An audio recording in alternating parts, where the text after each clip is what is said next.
ओम श्री गुरुभ्यो नमः हरि ओम। भगवद्गीता चैप्टर 4 श्लोकम नंबर 13। चातुर्वर्ण्यं मया सृष्टं गुणकर्म विभागशः तस्य कर्तारमपि मां विद्य कर्तारमव्ययम्। இந்த 13வது ஸ்லோகத்தில் ரெண்டு பதச்சேதம் இருக்குது. கர்த்தாரமபி, கர்த்தாரம் ப்ளஸ் அபி, கர்த்தாரம் ப்ளஸ் அபி. அடுத்தது வித்ய கர்த்தாரமவ்யயம், வித்திஹி ப்ளஸ் அகர்த்தாரம். Very important, negative meaning. அகர்த்தாரம் ப்ளஸ் அவ்யயம். வித்திஹி ப்ளஸ் அகர்த்தாரம் ப்ளஸ் அவ்யயம். இப்போ அன்வயக்கரம் பண்ணின சம்ஸ்கிருத பதங்களை பார்க்கலாம். எழுத ஆரம்பிங்கோ. குண கர்ம, குணம் மற்றும் செயலின். விபாகஷக, வேறுபாட்டிற்கு ஏற்ப. சாதுர், நான்கு. வர்ணியம்,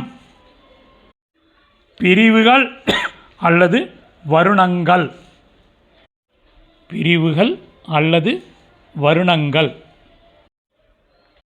4 வருணங்கள் என்னென்ன? பராக் அப்படின்னு ஒரு வருணம், க்ஷத்ரிய அப்படின்னு ஒன்று வருணம், சூத்ர அப்படின்னு ஒன்று, அடுத்தது வைஷ்ய. இது ரொம்ப இம்பார்ட்டன்ட், தெரிஞ்சுங்கோ. எழுதுறதுனா எழுதிங்கோ. பராக், க்ஷத்ரிய, சூத்ர, வைஷ்ய. மயா, என்னால். சிருஷ்டம், ஏற்படுத்தப்பட்டன. தஸ்ய, அதற்கு. கர்த்தாரம் அபி ச, கர்த்தா எனினும். மாம், என்னை. அகர்த்தாரம், கர்த்தா அல்லாதவன் எனவும். ஐ ரிப்பீட், கர்த்தா அல்லாதவன் எனவும். அவ்யயம், அவிகாரினா மாற்றம் அற்றவன். ஒரு கன்ஜங்ஷன் போட்டுங்கோ. என நீ. வித்தி, அறிந்து கொள் அல்லது தெரிந்து கொள். இப்போ சம்மரி பார்க்கலாம். குணம் மற்றும் செயலின் வேறுபாட்டிற்கு ஏற்ப 4 வருணங்கள் என்னால் ஏற்படுத்தப்பட்டன.